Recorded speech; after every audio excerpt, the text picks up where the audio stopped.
for what you need to know this week. Bucs-Rams on Sunday is a measuring stick game for Matthew Stafford and company, who are in a similar position to the one Tom Brady and his crew were in last year. Normally, pressure would be on the Rams because they're less proven and they're the home team. But the pressure Sunday is actually on Tom Brady and the defending champion Bucs. Think about this. They're supposed to win. Everyone, it's unanimous. They're the best team in football. They're the defending Super Bowl champions. The Rams are trying to get to where the Bucs are. It's all upside for the Rams. If they lose, even if they get spanked, well, we have to evaluate. We have to see where we are. It's a learning game. But if they win, that's all upside for those guys. And keep in mind, for so many years, Tom Brady in the AFC East had the best record in the division. They had to win one home playoff game, and they're in the AFC Championship game. He didn't do that last year when he won the Super Bowl. But that's how his career has gone. One bye per conference. And these two are both likely to have really good records this year. All right. That's the agenda for me. Let's bring in, you see Dominique Foxworth and Jeff Saturday and Dan Graziano. What do you think, Graz, is going to be the determining factor in this Bucs-Rams matchup?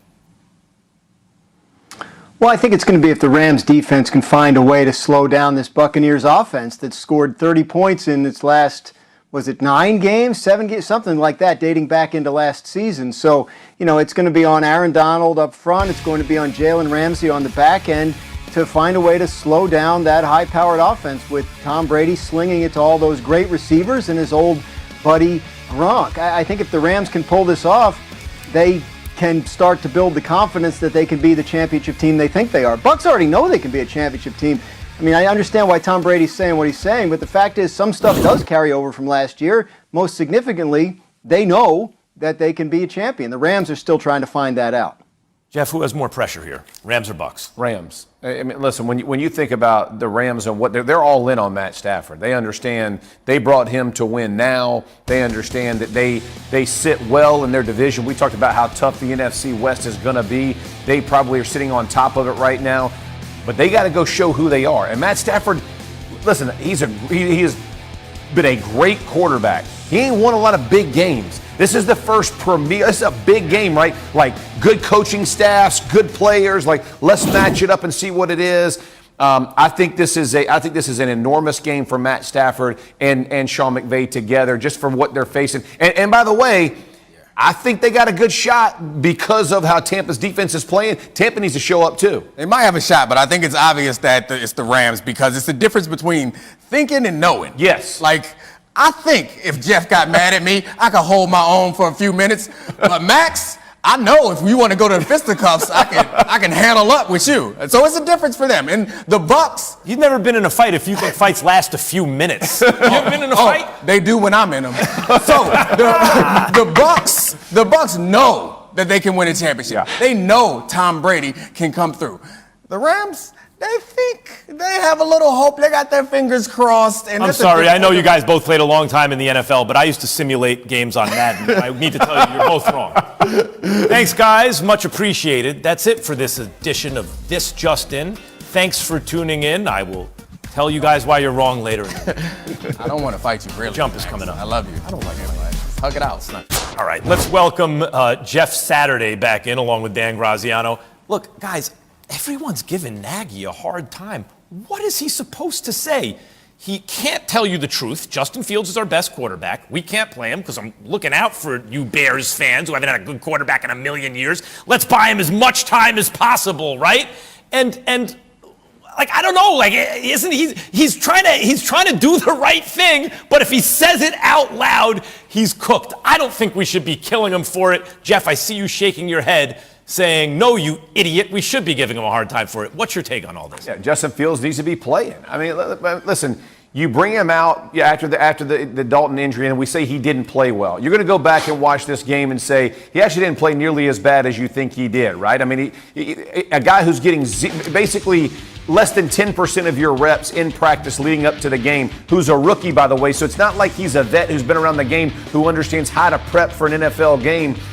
All of these things are going to play into when Justin Fields takes it over fully.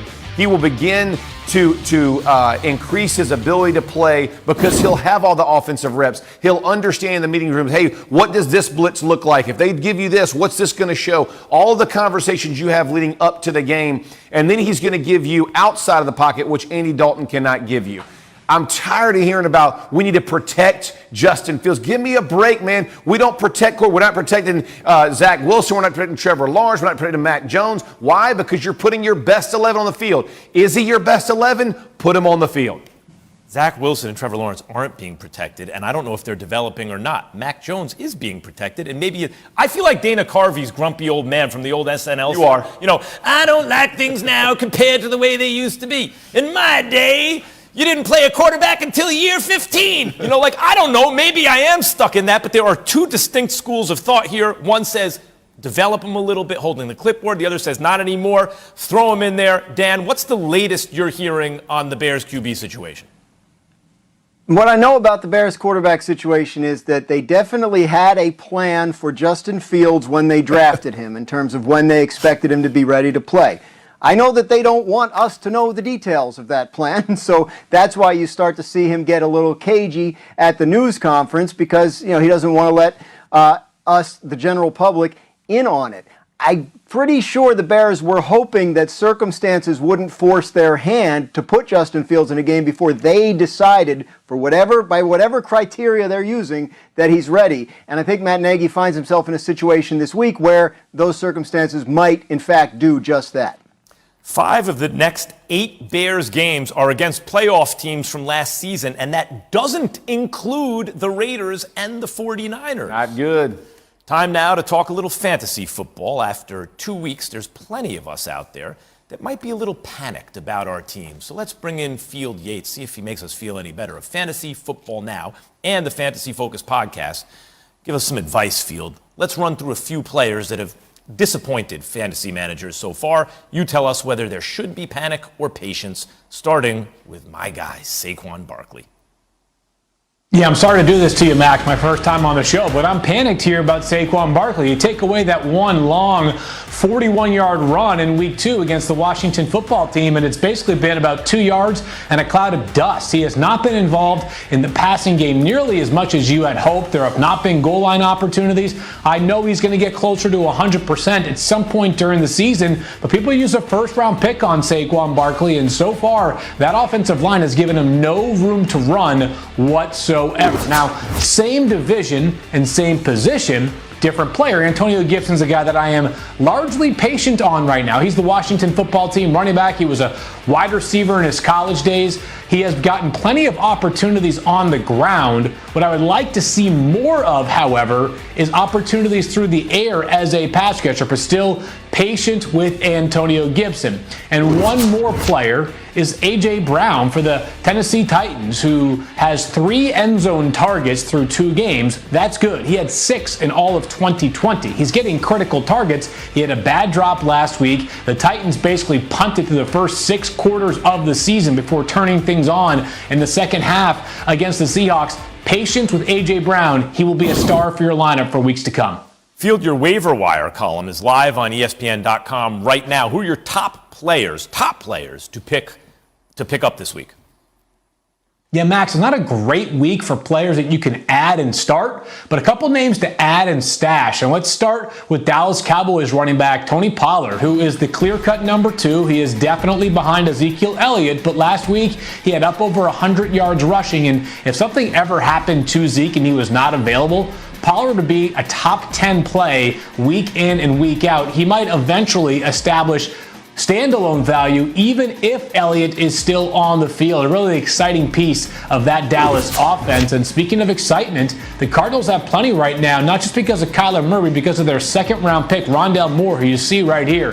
He's a tackle breaker, and when he gets into the open field, good luck catching up to him. He had 7 catches on Sunday against the Minnesota Vikings, which included a 73-yard touchdown catch, as you're seeing right now. Rondale Moore, the sky could eventually be the limit as the number 2 pass catcher behind DeAndre Hopkins. Other names to keep in mind, Derek Carr, who's been great so far this season. The Panthers defense facing Davis Mills on Thursday night, a really interesting add. And then Cordarrelle Patterson had 2 touchdowns on Sunday for the Falcons, an add and stash in deep leagues.